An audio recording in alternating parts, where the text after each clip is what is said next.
As you guys know, I recently started my journey with classic books. The first video on this channel was me reading my first classic book, which was The Secret History, and in the past year I have read a little bit more of classics like Jane Austen, Passing, The Yellow Wallpaper, and I thought this year I really want to expand my classics knowledge. I thought what better way to start this journey than with Wuthering Heights. Obviously I want to read it before the movie comes out and kind of read it so I can judge it properly.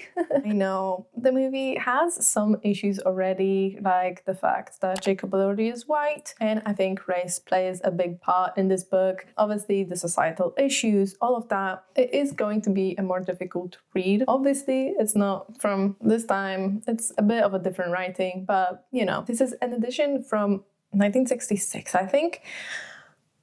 Let's just dive in.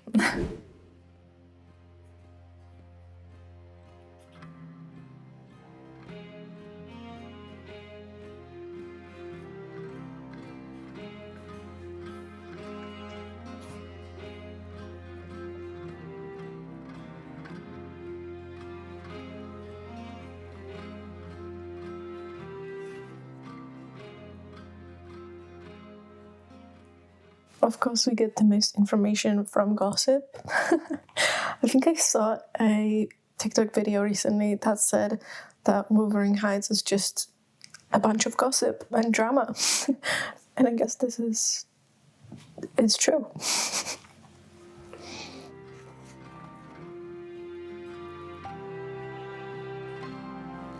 Livable mention.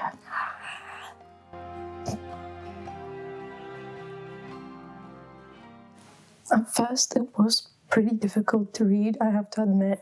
It is very prosaic in writing. We have places, characters, things described in a lot of detail. And of course, it is a more old-timey language. And at first, I was struggling to understand what was going on, especially when we first meet Heathcliff and his family and Mrs. Heathcliff. I was very confused because obviously Mrs. Heathcliff and Heathcliff, that could be just a relation that is not just wife and husband. I did have to Google like the summary of the chapters I read and just reread them online and just see if I understood everything correctly, and it did help a lot. But now that I've had a little bit more time with this writing and this language, it's definitely much easier to understand. So if you're really confused at the beginning, do not be frightened. I think it's supposed to be like that because I feel like every book is a little bit confusing at the beginning. This language might make it a little bit more confusing,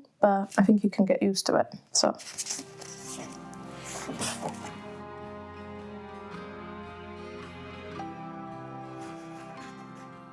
okay, no one told me how truly dramatic this book is. It is absolutely based on gossip and drama. And I'm loving it. I'm obsessed. All of the characters are kind of infuriating and unhinged, and I am indeed captivated by it because it is riveting. It's actually so riveting because it's all so crazy. I actually don't want to put this book down. I thought I would stop for like dinner, but I just put it on audiobook because I had to keep listening. I had to keep reading because I can't stop. It's so good. I can already tell I'm going to be infuriated by the movie. And I'm not even halfway through this book. I'm just loving it so much, and I'm dreading a bad adaptation, I have to say, because I can't even think of that trailer. It's yeah.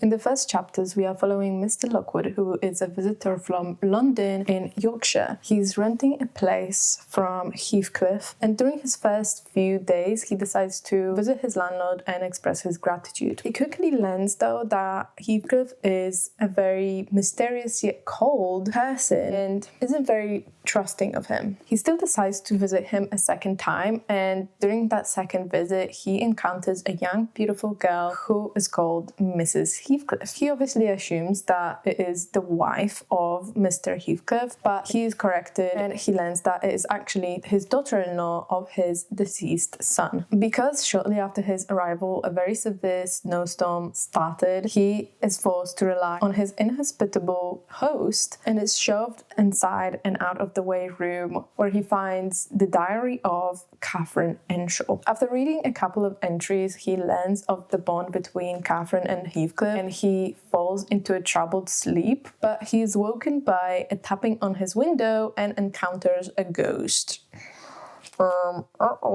Upon returning to his residence, he decides that he has enough of seeing any people and he shuts himself in the room, but he quickly starts feeling lonely, and when his housekeeper Nellie comes to give his supper, he asks her to tell him the history of Wuthering Heights. She explains all the familiar relations, and we find out alongside Lockwood that the young Kathy is not only Mr. Heathcliff's daughter-in-law, but is also his niece and the daughter of the first Catherine, whose diary Lockwood encountered in Wuthering Heights. The first Catherine was the daughter of the late owner of Wuthering Heights, Mr. Earnshaw. We also find out that the boy we briefly saw at Wuthering Heights is the nephew of Mr. Heathcliff and the cousin of Kathy.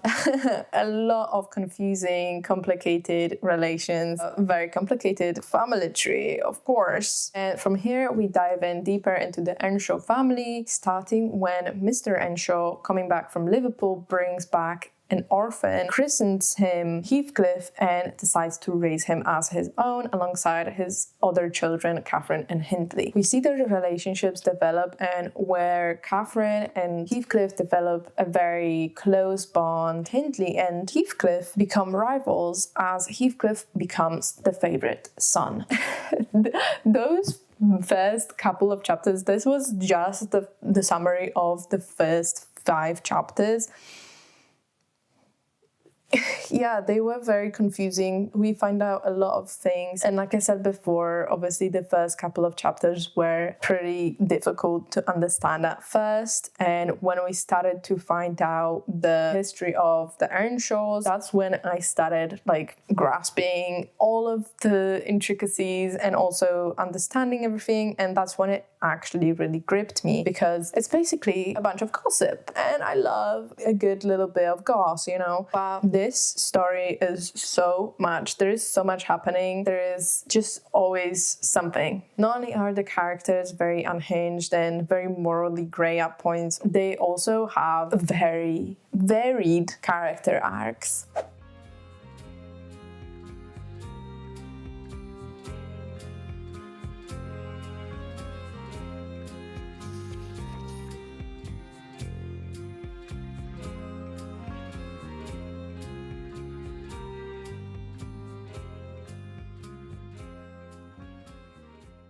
I should have known I would like Wuthering Heights, considering one of my favorite books I read last year, The Favourites, was a reimagining of Wuthering Heights set against a modern ice skating background. As you might know, there has been discourse around the adaptation for not portraying the book properly and its foundational parts. Race does indeed play an integral part of this story and is the driving force behind the main plot points. Heathcliff being an orphan housed by a gentleman and thus gaining social status and class is still regarded as lower and is despised by his brother. Heathcliff is then looked down upon by other members of society, enduring hardships based solely on his appearance, and then yet again is brought down when his brother gains ownership of the property. His story arc is fueled by hatred and the need for revenge, and the story revolves around his wicked development caused by the societal expectations of Catherine and her own views of social class. He is deemed unworthy not only because of his race, but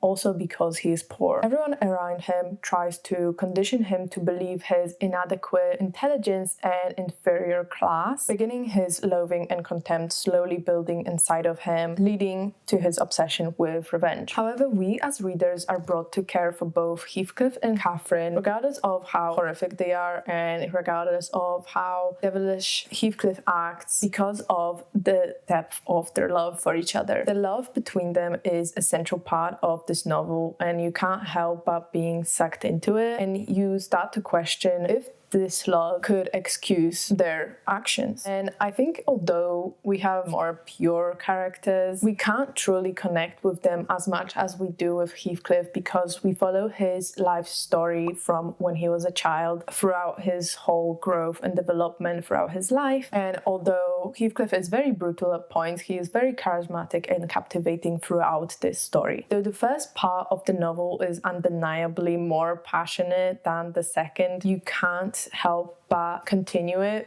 because you can't resist knowing how this ends. However, after the intense culmination point of the first part of this book, I couldn't help but being a little bit disappointed by the anticlimactic second part. I think because it is more slower and more miserable, focusing on Heathcliff's bitterness and cruelty. And although I really wanted to give this book 5 stars, and I did really think I would after reading the first half, I am giving this book 4.5 stars. I still really enjoyed this book, and I think I will be left thinking about this book for a very long time. The second half did disappoint me a little bit, but I was really glad to read this book. It definitely will become one of my favorites and my staple reads. And I think this kind of evoked the need to read more classics in me, so I am really excited for that. But for this video, this will be all. I hope you guys enjoyed. I hope you guys also have liked Wuthering Heights and are kind of excited for the adaptation and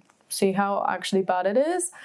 Thank you guys for watching. Don't forget to like and subscribe, and I'll see you in the next one. Bye!